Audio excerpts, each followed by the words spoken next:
This Friday is a candidate for District Court Judge, County of Jackson, current Assistant Prosecutor, Jake Dickerson.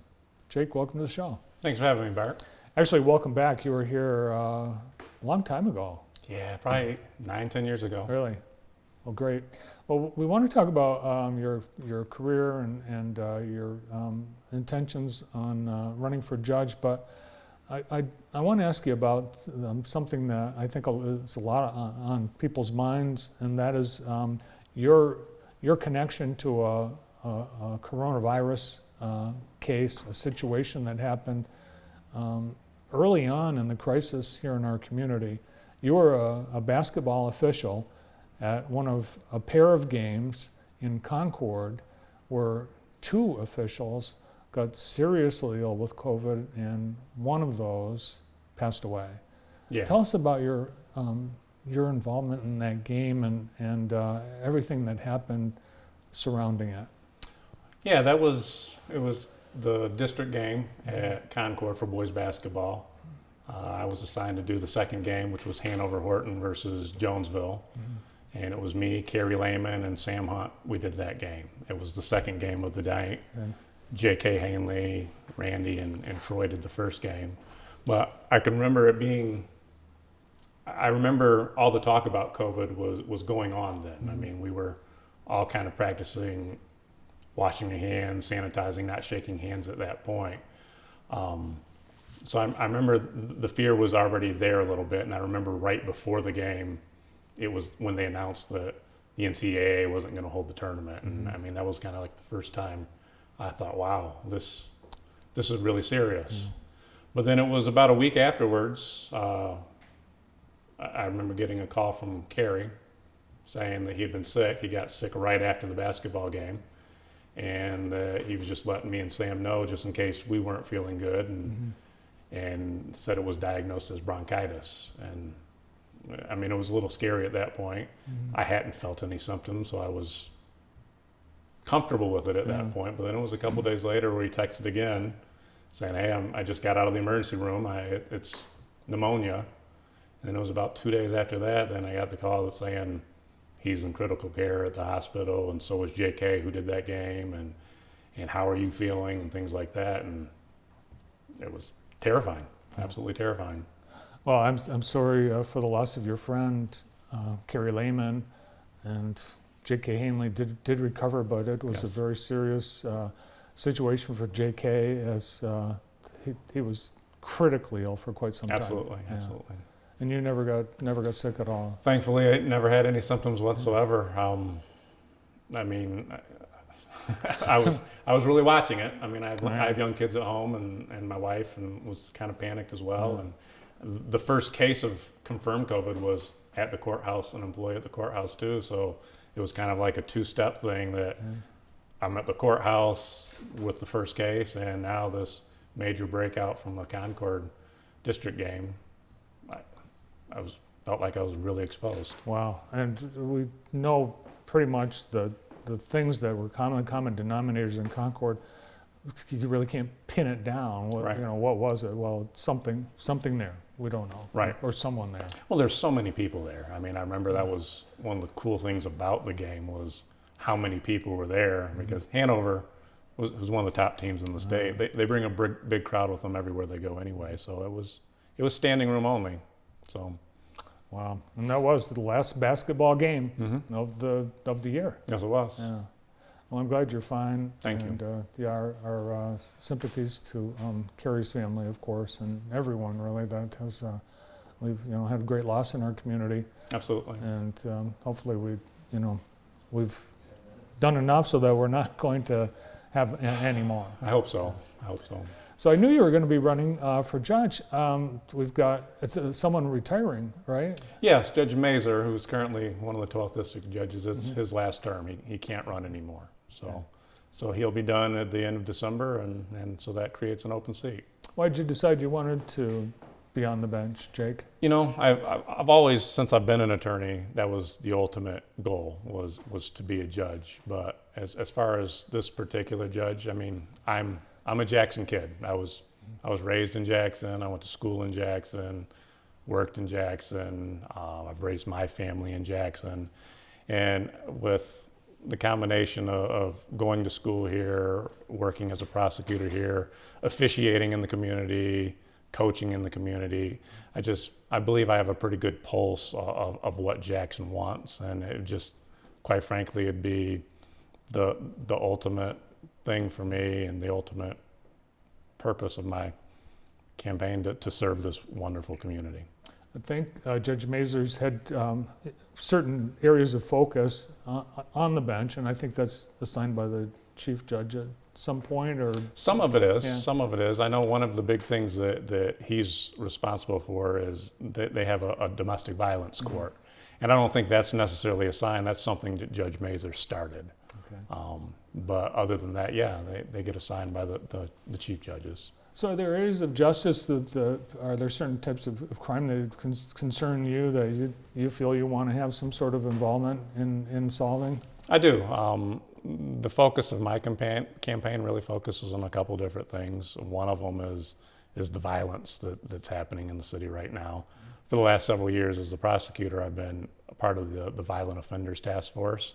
And sadly enough, even in these times right now, I'm seeing reports of shootings and shots fired that are happening still almost every single day, and it's become a big problem in our community. So that's one of the things that I'd like to focus on is violent offenses related to guns, and help put a curb to that, because it's really not good for our society. Another big thing that I've been a part of in the last couple of years is there's an adult treatment court here in Jackson, which focuses on drug offenders, alcohol offenders, and things like that. And it's a problem-solving court, and I've seen it do great things. I've seen it save lives and reduce some of these people that are having these issues with drugs. The biggest problem, I think, right now with our community is that's a felony treatment court. Most counties our size have a misdemeanor treatment court, and that's something that I would make it a goal of mine to create, is to have a misdemeanor recovery court, so we can attack some of these things before it becomes the level of people committing felonies because of their drug problems. Are we seeing people charged with felonies solely for their use or their procurement of drugs? Yes. Right now, for most of the major drugs, cocaines, the heroines, the methamphetamines, just the possession of those is in fact a felony. As an assistant prosecutor, have there been certain areas that you focused on, or were you in charge of certain types of cases, Jake? Well, generally, as a circuit court prosecutor, we're assigned to a judge, and I've been assigned to all of the judges. But there are certain types of cases that, yes, we do get assigned to as well. And like I said, I've been part of the Violent Offenders Task Force. I've been part of the gang division as well. So if we have crimes that are considered one of the people that are on our Violent Offenders Task Force list, or a gang-related type offense, I do handle those type of cases, me and two other prosecutors. Yeah, so we have a courthouse, but we have different courts, different types of court. Explain the differences between circuit court, district court, probate court. What else do we have down there? There's juvenile court as well, but that's the main three really are the district court, the circuit court, and then the probate court. And the difference is I focus mainly on the criminal aspects of it, but all cases start in district court. All criminal cases start in district court, whether it's a misdemeanor or a felony. The misdemeanors start and end in district court. The felonies start in district court. Okay. And so if somebody's charged with a felony, they have a right to have a probable cause hearing to decide, is there probable cause that a crime was committed, and is it probable cause that that person committed the crime? And a district court judge decides that. And if they decide that is in fact the case, then it gets bumped up to circuit court. Before becoming an assistant prosecutor, did you have any experience on the other side as a defense attorney? Or yes, yeah. Actually, when I first became an attorney, I was in private practice. I worked with Ron Fabian for 3 years, and I was on the court-appointed contract, so I did criminal defense work. We did bankruptcies, we did family law, we did general civil type stuff.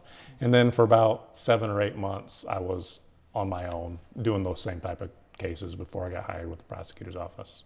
It's a very unusual year to be running for office because of the limitations on how you can campaign. Right. So what are you doing? How are you getting your message out and meeting people? It's been difficult. I mean, a lot of the things when I decided that I was going to run for judge, a lot of the things that I'd planned on doing, I haven't been able to do. I mean, I was really looking forward to doing the door-to-door and meeting people, because there's something about meeting an individual and shaking their hand and things like that. I planned on going to parades and the drive-ins downtown and the hot air jubilees and things like that, but haven't been able to do that. So right now, a lot of the stuff has been through social media, through web pages, through Facebook type things. I'm also planning on starting to do some virtual, like town hall type meetings, to get people to be able to talk and ask their questions. Well, there are other candidates. This is a contested seat now, and so how does a voter decide who should be judge? Are there differences? Are there distinctions between you and other candidates running for this office? Well, the thing about a judge that's different than some other political type parties is it's not a partisan position. So it's not we're running as a Republican or running as a Democrat. So, I mean, there's really not any type of campaign promises you can give. I mean, people ask you things like that, and what I always tell them is it would be my duty. I promise that I will decide cases free of any outside influence, and I will decide cases based off the law, and that's really all you can do. And if a candidate's saying something different, then they're not being forthright. Yeah, and there's no patronage in a seat like that. You know a judge or have a friend that's a judge. Well, that judge recuses. You know, Absolutely. yeah. Tell us a little bit about your family, outside interests, what you're doing when you're not in the courthouse. Oh, okay. Yeah. Well, I'm married to my wife Amy. We have 3 children: Alyssa, Quentin, and Drew. 16, 11, and 9.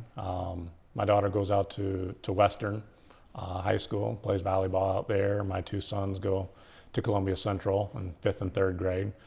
Not liking their teacher right now, me and my wife, but we've been trying to keep them busy. Quite frankly, they keep me busy. Like I said, one of the things that I do in my free time is I officiate. For the last 5 or 6 years, I've been a high school official for football, basketball, and softball. And I've done some college officiating for football as well, and that keeps me pretty busy. But all 3 of my kids being involved in sports, and I coach them as well. So there's not too many free nights at the Dickerson household.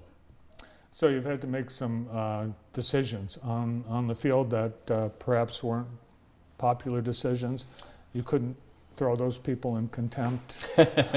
No, you can't throw those people in contempt. You can throw a flag, I guess, but that's one of the things about officiating is it seems like half the people are mad at you and half the people are not. So, well, it sounds like the job of judge. There's some I think similarities. I absolutely agree. I think there's a lot of similarities, and in both cases, the idea is just try to be fair. So you're in a whole new environment, as is everybody, but the court system functioning virtually. How's that going? It's a learning process for sure. In Judge Jordan's court this week is the first week we've actually kind of gone back to having a full docket. And there's still nobody allowed at the courthouse except for attorneys. So everything's been done through Zoom and virtually.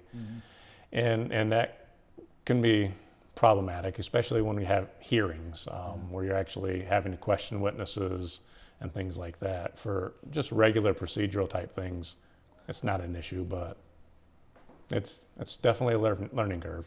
Well, hopefully we'll be back to actually in-person, some sort of in-person soon. Yeah, I hope so. So are you on the ballot as Christopher or Jake or both? It's on there as Jake Okay. Dickerson. It gave you the option of how you wanted your name to be put, which has always been an issue because, like I said, my name is Christopher Jake Dickerson, but everybody that knows me as Jake. All right. So, Well, great to see you again. Thanks for coming in, and good luck. thank you for having me, Bart. He's campaigning for District Court Judge for Jackson County, Jake Dickerson. Stay tuned. Up next here on